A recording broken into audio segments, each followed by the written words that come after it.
How about your clothing line, Applied Art Sure. Forms? You've said before that Applied Art Forms is not about saying, okay, I want to exit this brand in 5 years and make 25 gazillion pounds. That's not the goal. What's the That's goal not the of goal. what's the goal Well, of Applied Art well, Forms? it's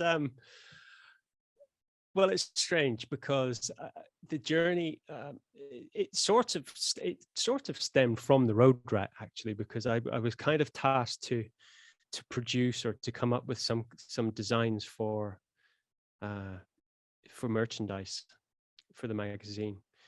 And the trouble with merchandise is it's always a secondary product to something else. So merchandise is always a secondary thought to something else. So you have a brand and then you make merch, and that's just not how my brain works. So I don't want to make kind of cheap branded T-shirts. So um, I just kind of decided, okay, I don't want to make merch. I'm not really interested in doing something. I'd rather do something much from a much more ground up uh, kind of way, where the products that I'm designing are the main thing, not the secondary thing.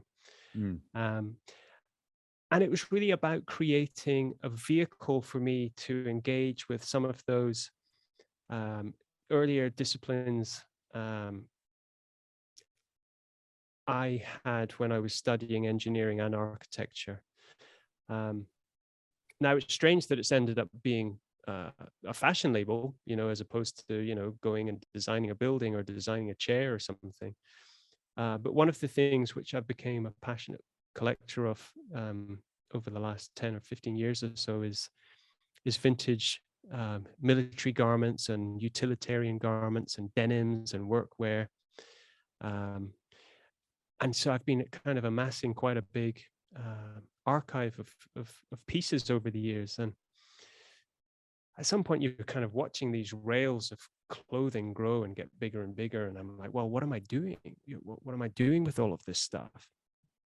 And it struck me what I was looking at was basically a library of ideas which were ripe for reinterpretation, or taking one idea from one jacket and combining it with a great detail from another jacket, and just making new things from this kind of inspiration, this kind of room full of inspiring pieces which I had. So it allowed me to essentially embark upon a process of design and manufacture. Um, and so really Applied Art Forms is an investment in myself. It's allowing me to express myself in a way which I perhaps would have done had I not been um, lucky enough to have, formed the band, which became uh, very successful over the last 20 years or so. And I have to say, it feels it feels very good to me that I'm able to channel this creativity into something now, because it's a very different process from making music in a very collaborative way. This is a singular um, design process which I'm allowed to focus on. Um, and I'm extremely proud of Applied Art Forms. I think we've created exceptional garments, and we're building a nice community around the brand. And it's growing and growing all the time. Um, Is it a so hard business to be in? um, I think it is hard. I think making nice things, for me, making a great magazine is not the biggest challenge to the road rat, or making a great jacket is not the biggest challenge in Applied Art Forms.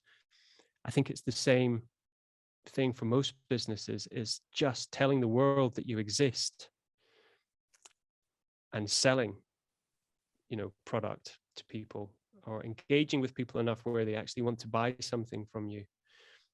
That is the biggest challenge, and there's no magic wand that you can wave to make that happen.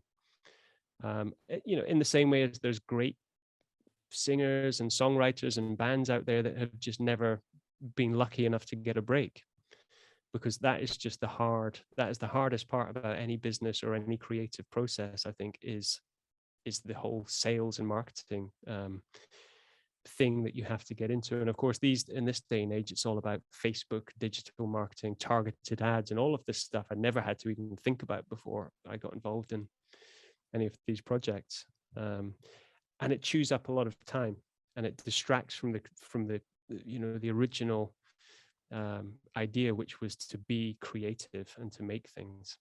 But What you other, have to do it. yeah, you're involved in so many different creative ventures.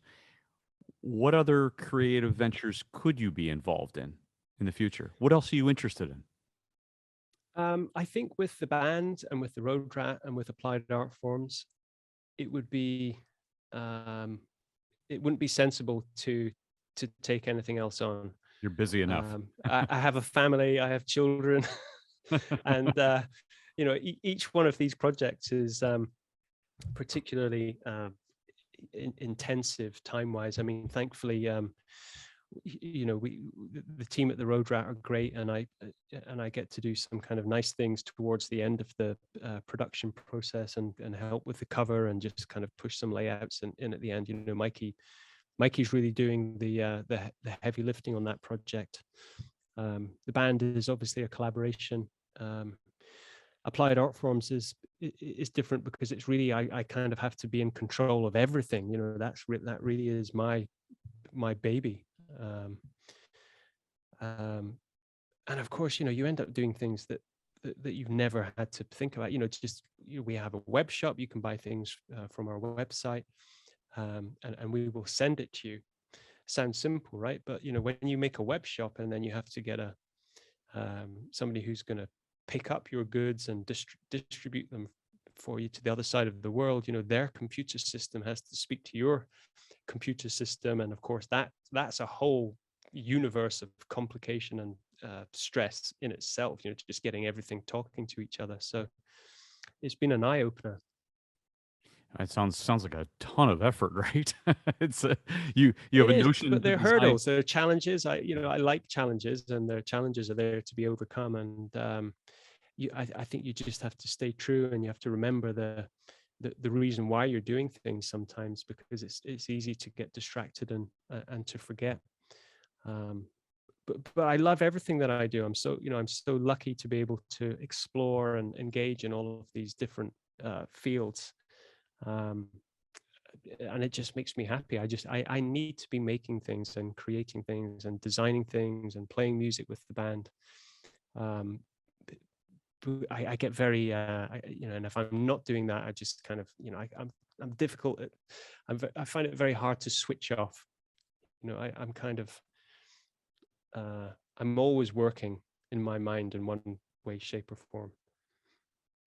When we go back to the band for a moment, and you think about that moment that you just crystallized, which is the opportunity to go from unnoticed to noticed.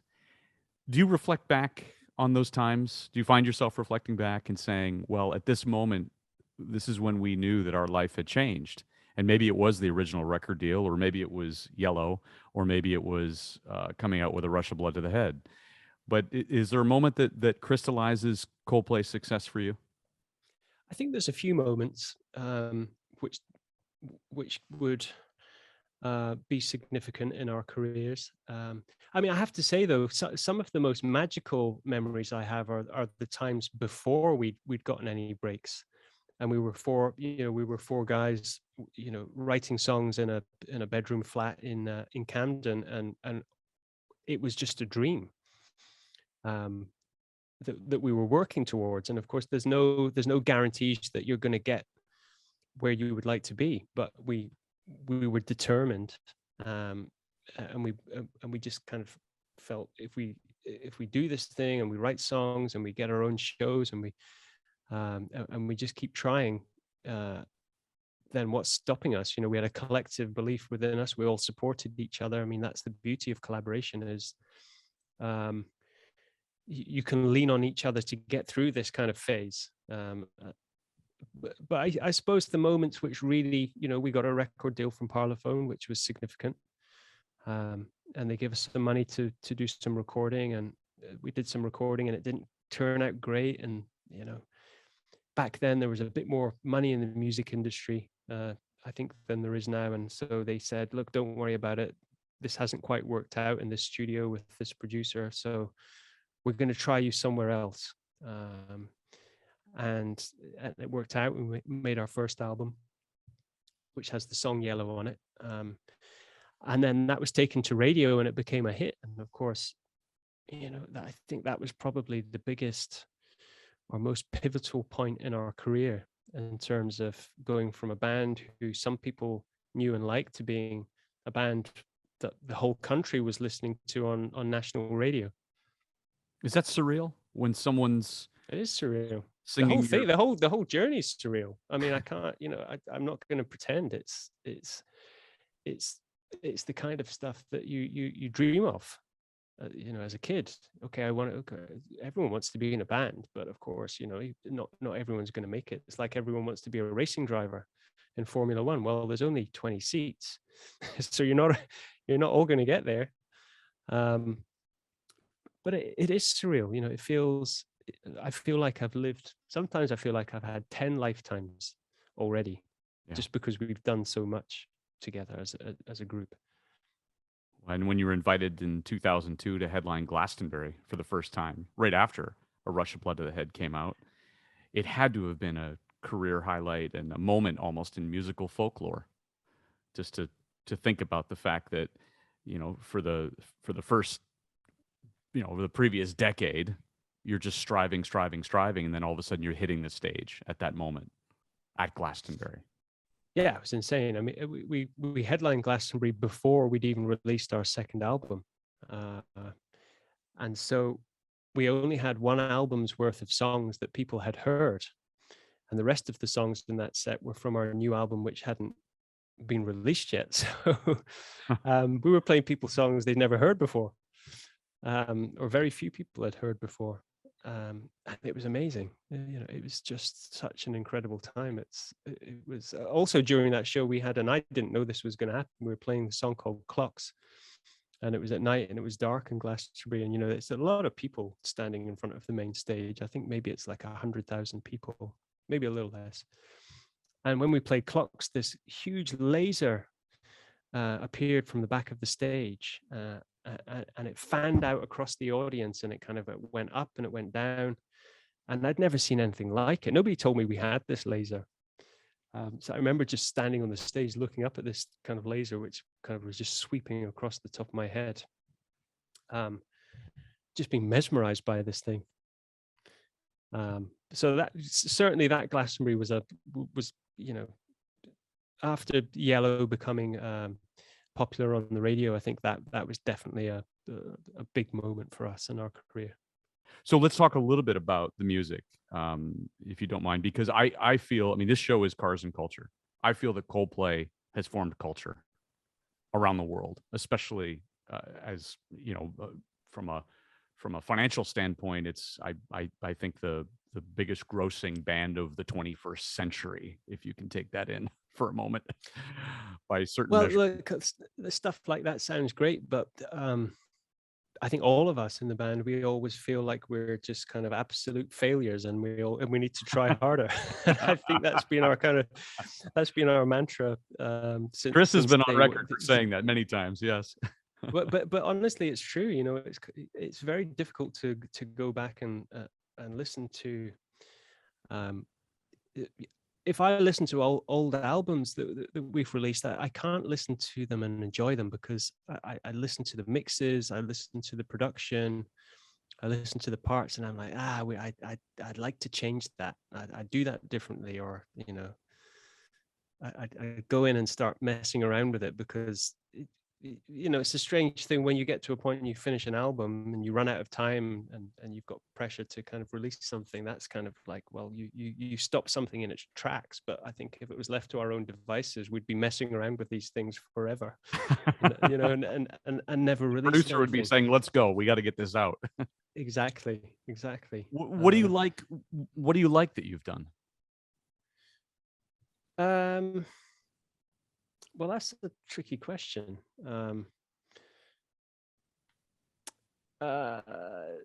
It's a hard question to answer, because our songs, it's like saying, what's your, you've got 4 kids, which one's your favorite child?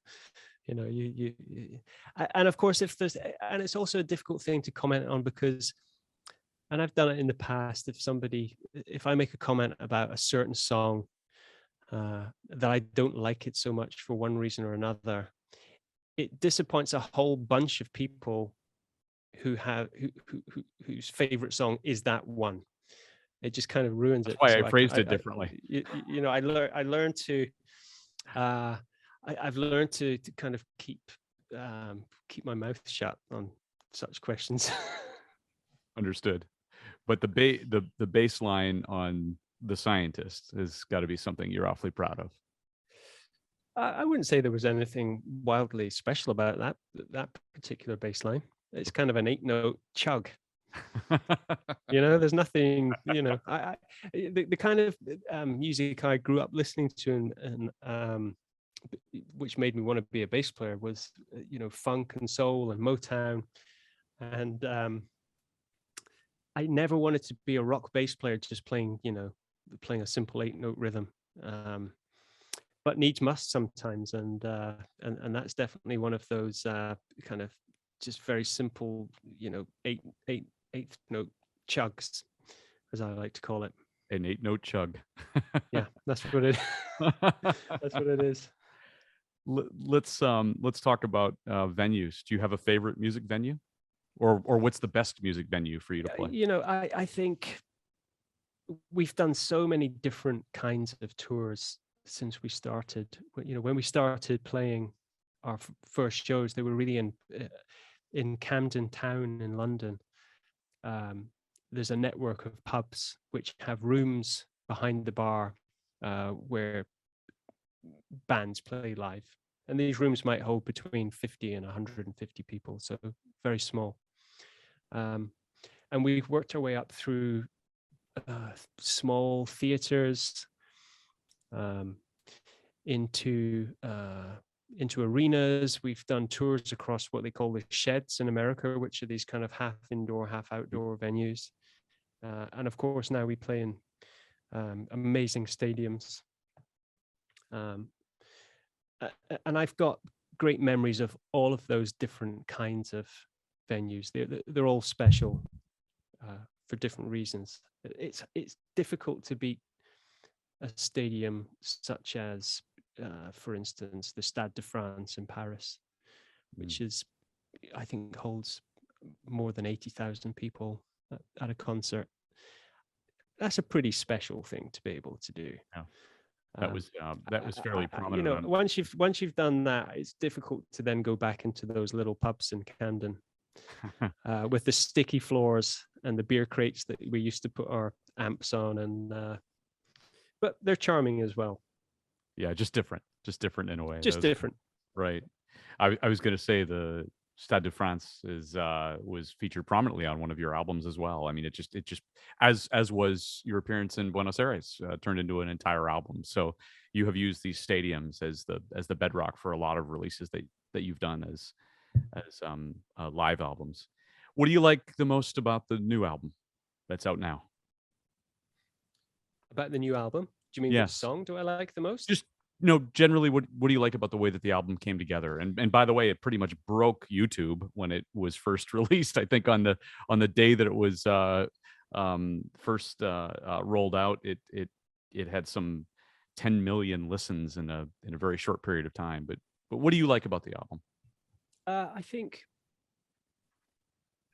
in kind of earlier times in our career, we were very closed as a band in terms of who was allowed to be part of the process of making and recording and being on our albums. It was very much, we felt we had so much to prove. We had to do it ourselves.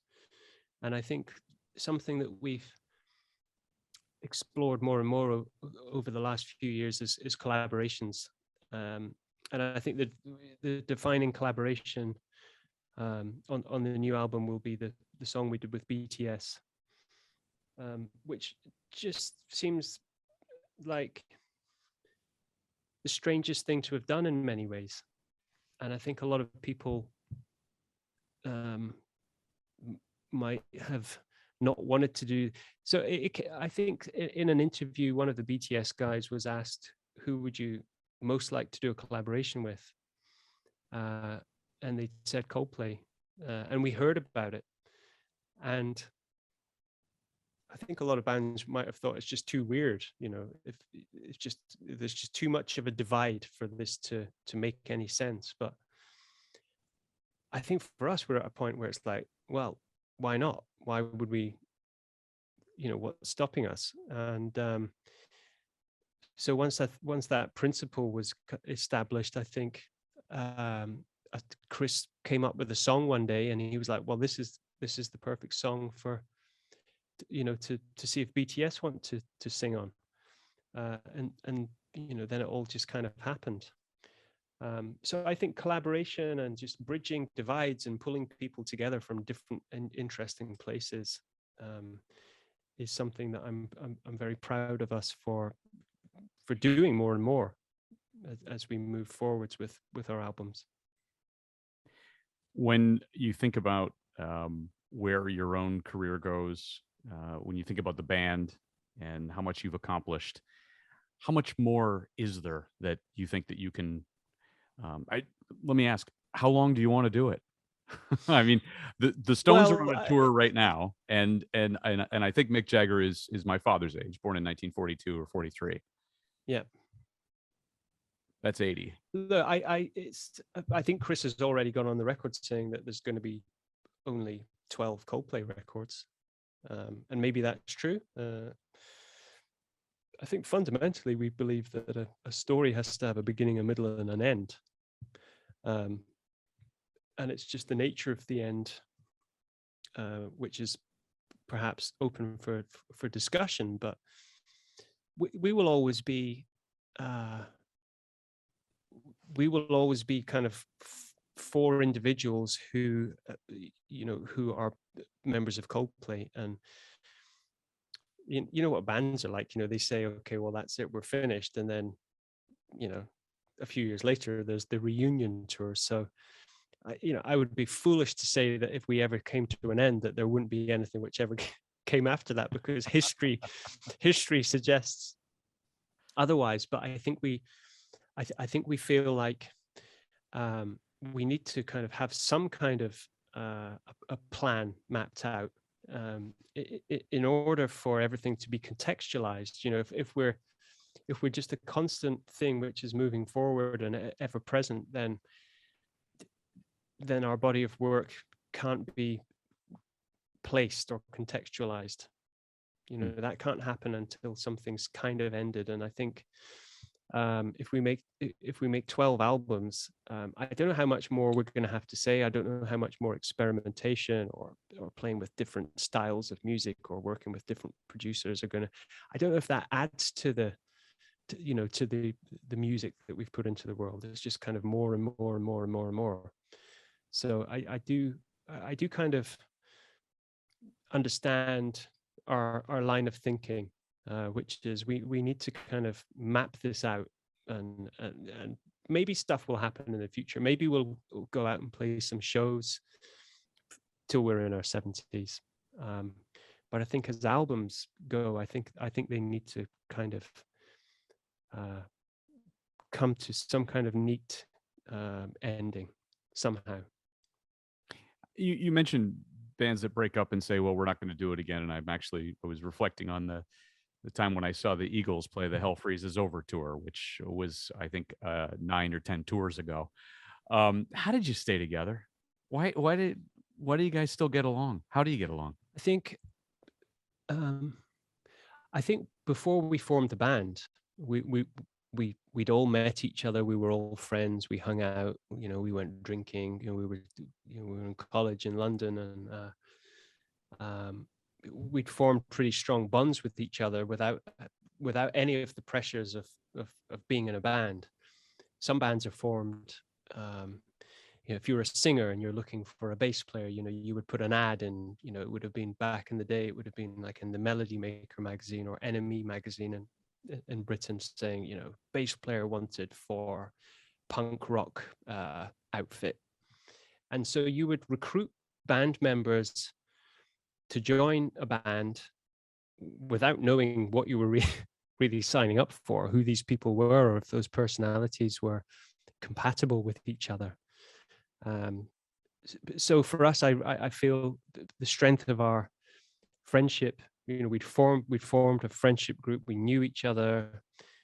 We kind of jammed and we played with each other in different kind of groups and scenarios without any of the pressures associated with being in a band. And honestly, I think that's where it comes from.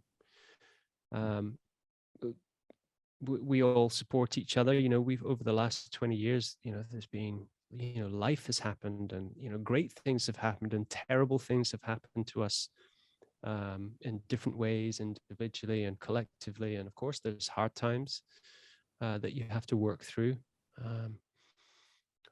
but we've propped each other up, and we know each other inside out. If somebody walks into a room, if we're backstage and somebody walks into the room, I can tell within a split second whether that there's a mood there, if that person needs to be left alone, if now is the right time to discuss this certain topic or not. So we can all read each other very, very well. Yeah, like you've been married Plus, together. I think we all appreciate how hard we've worked and how fortunate we are to have had the journey and the career and the success that we've had. And it's it would take something terrible to for us to kind of break it all apart. Yeah. Because I think we're all so we know how lucky we are. We know how many bands have tried and not made it. We know how many bands who we've loved and over the years we've seen fall apart for one reason or another, usually money or something. It's usually money, to be honest. Or their brothers. Or their brothers. But you got to feel that there's some kind of money thing going on there as well. I think that's a more complex situation, I think. Yeah, I think you're right. But we're music nerds. We're all massive music nerds. We all consume a lot of music, and we understand the histories and the personalities behind bands, and we've studied, and I think we've learned from everything that we've seen around us over the last, throughout our whole lifetimes of being people interested in music. What do you listen to when you're not listening to Coldplay? I listen to quite a lot of jazz and soul and funk. There's but I listen to everything. I listen to lots of different genres. I try and find, I try and constantly learn and discover new things, and that's the beauty of music. You can never listen to it all, and there's always something that you discover which you're thrilled to hear, whether it's new or whether it's old. Sam Fender, he's a new British artist who is, I think, just absolutely the real deal. His album came out recently and I haven't really stopped listening to that. But then there's an album, there's an artist called Floating Points, and he just did an amazing album with Pharoah Sanders and the London Philharmonic Orchestra, which is just a very beautiful instrumental, almost classical piece. So my musical tastes are quite unusual in many ways, but very, very broad, spanning a lot of genres. We'll get back to Automotive here. If you could have dinner or drinks with 3 people, past or present, from the automotive world, who are they and why? Enzo Ferrari. Okay. Arguably the most significant figure in automotive. So he'd be right up there. This is something I've never been asked before, so I'm having to think pretty. I'm thinking on the spot. Who else would it be? I mean, I'm very lucky to have had dinner with some people that are still around. um, Giotto Bizzarini, I was very, I'm a big fan of Bizzarini's work. He was an engineer he was Enzo Ferrari's head engineer in the 60s, and was responsible for developing short wheelbase and 250 GTO. And of course, he then went on to develop the engine for Lamborghini. And he then started his own company, which I find a fascinating story. But I've had dinner with racing drivers.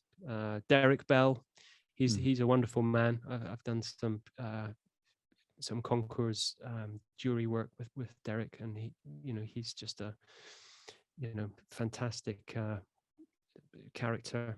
Steve McQueen would be interesting. I'm a big, I think, like most people who are into cars, Steve McQueen's an interesting icon. Perhaps not the perfect character that he's sometimes portrayed to be, but I love watching the film Le Mans that he made, which is one of it's at the same time the greatest movie and the worst movie that has ever been made. But just as a document of that era of racing, there's nothing else which really captures that that kind of endurance racing. Can I suggest one name? Yeah, Ferdinand Piëch. Yes, yeah, he's also very interesting character, responsible for many great cars. I'd have to think about this question longer. I don't think I'm going to pluck names out of this. Sterling Moss. I think he would be a very entertaining person at a dinner table. He'd talk a lot about crumpet. Do you know what crumpet is? Of course. T and. Yeah, but do you know how he used the word crumpet a lot in reference to in reference to the ladies? It was a kind of a British. Oh no, I didn't know that. So kind of like what would we call? We'd call them babes now. Back in 1960s England, they were referred to as crumpet by a certain group of. I see. Society. Top 3 cars you'd want to start the ultimate collection. Everyone would say the 250 GTO, and they wouldn't be wrong for many reasons, but it's a boring answer. I've got a Ford GT40, an original one, a Mark I, skinny tires, I think, would have to be in there. I mean, I'm very fortunate to have found years ago a Ferrari 275 GTB short nose in the middle of Delaware in a terrible state, and in a stunning pine green color. Correct? It was, yeah. It is, and I brought it home and restored it, and I think it's just, it's probably just the most beautiful car. For me, it encapsulates everything great about 1960s automotive design. It's a V12, it's a Ferrari, it's green with orange leather. But I'm trying to think of cars that I don't have, which would form. It's a hard question, isn't it? What are your top 3? I would go 911, 911, 911, and I would. Well, come on, you can't. You'd have to broaden your horizons. Yeah, of course. No, I like you, such an enormous Porsche fan, and I actually first noticed you on Instagram in many posts that you had about Porsche, and your passion for the brand has been very obvious through the years. Yes. So I was quite happy to see that. What's your view on electric cars? What do you think about those? Where will they fit into the future collection or collector's sphere, and what will it mean to current internal combustion engine vehicles? That's a good question. I mean, obviously, they're coming, and combustion is ending. I think there's over 1,000 new startups in China at the moment, all working on electric cars. So the market's, there's going to be plenty to choose from. And look, it has to happen. It has to happen. As daily infrastructure, everything needs to be, everything needs to head in that direction, I think. And of course, it, as I think as the energy density of batteries improves, and range gets better and the weight of the cars comes down, um, interesting things will happen. Um, but I'm of a different generation, and I need, I like a gear shift, and I like I like the experience of the engine sound. Um, The smell of your clothes when you get out of the vehicle. yeah. So it's a hard thing to really think about. Um, what does it mean for the, well, the internal combustion engine is coming to an end, and in terms of, cars, I think it's going to have to go on a little bit longer for things like buses and trucks and construction vehicles, perhaps. But it's an interesting moment in time. I think, certainly in relation to the road rat, it's interesting for us because soon enough we're going to be able to talk about stories about internal combustion engine cars in a finite way. It's like they're all done. These are all of the cars, that were produced with internal combustion engines, and we're not going to have any more of them to talk about. So it's going to be interesting to contextualize, the whole thing in a few years' time, when when the last combustion engine car rolls off the production line. And boy, isn't that's an interesting car for somebody to collect, to say this is the last Exactly. ever.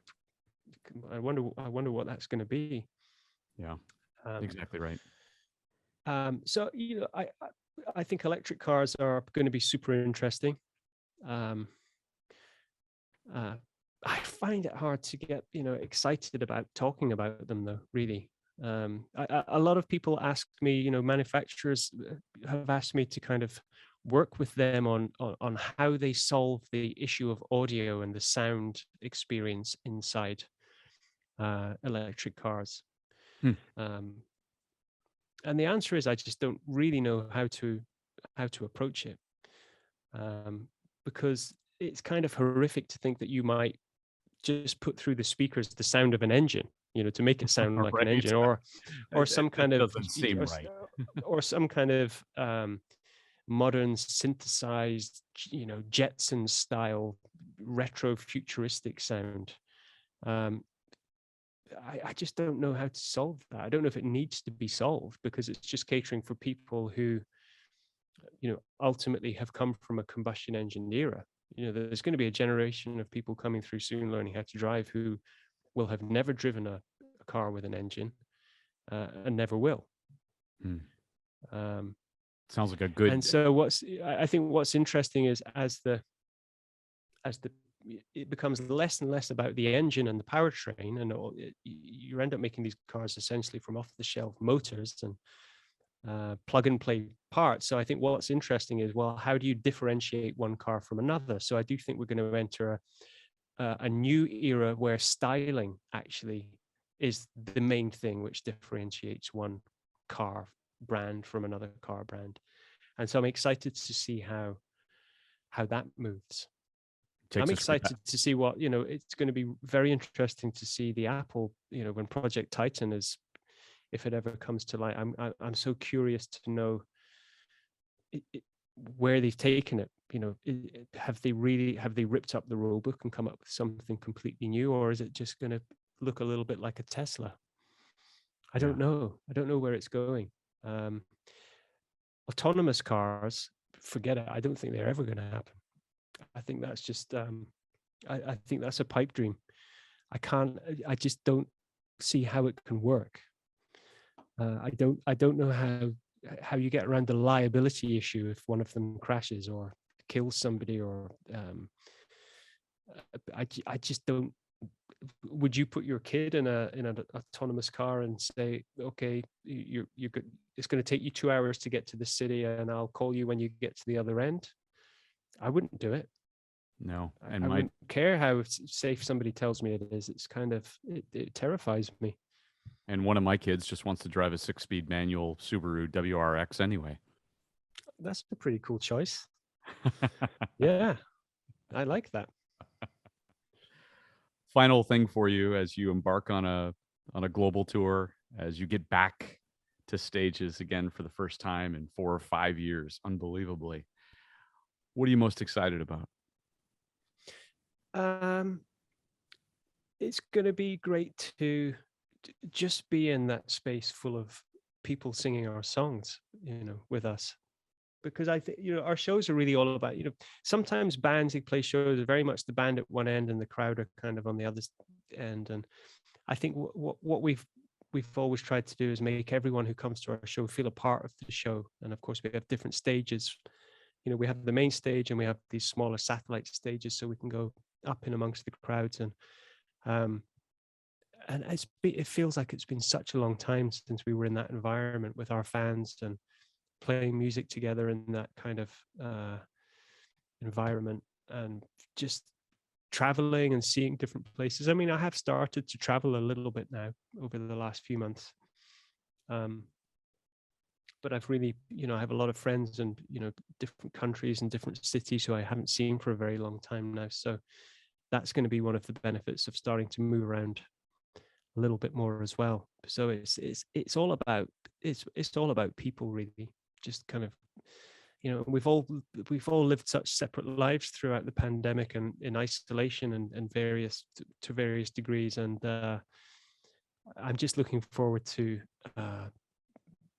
getting everyone together again. One of your first shows that I saw, one of the first shows that I saw of you was at one of those sheds in Detroit, Michigan, just outside of Detroit, with an amphitheater with about 15,000 people, a place called Pine Knob. And you brought out these yellow, bouncy, magnetized balloons that popped around the audience during Yellow, I believe. Yes. And they all got sucked out on one side when the song ended. I'd never seen anything like it. And I've seen fireworks go off in places like Switzerland on top of stadiums. And are there going to be cool elements that we're going to be seeing? Oh, for sure. I think one of the things I'm most proud of is we developed these wristbands that everybody wears when they come to our show. Yeah, that's right. Yeah, that too. And they're all controlled from like the lighting.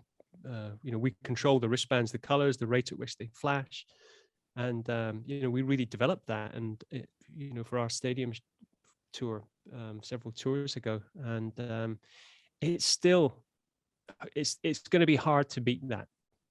It's going to be hard to beat that idea, of seeing the whole stadium, essentially everybody's wrist is flashing.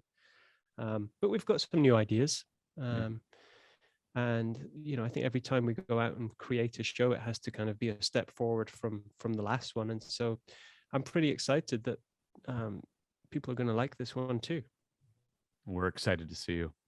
Guy Berryman, thank you so much for your time. Thanks for sharing your thoughts on The Road Rat, which can be subscribed to on the website, as well as your clothing line. What's the best way to find out about the clothing line? Probably your Instagram account, perhaps.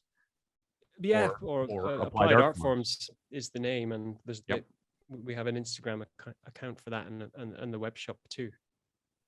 And we all know where to find you on Coldplay.com. So absolutely. Thank you very much, Guy. I appreciate you so much. Cars and Culture. Pleasure.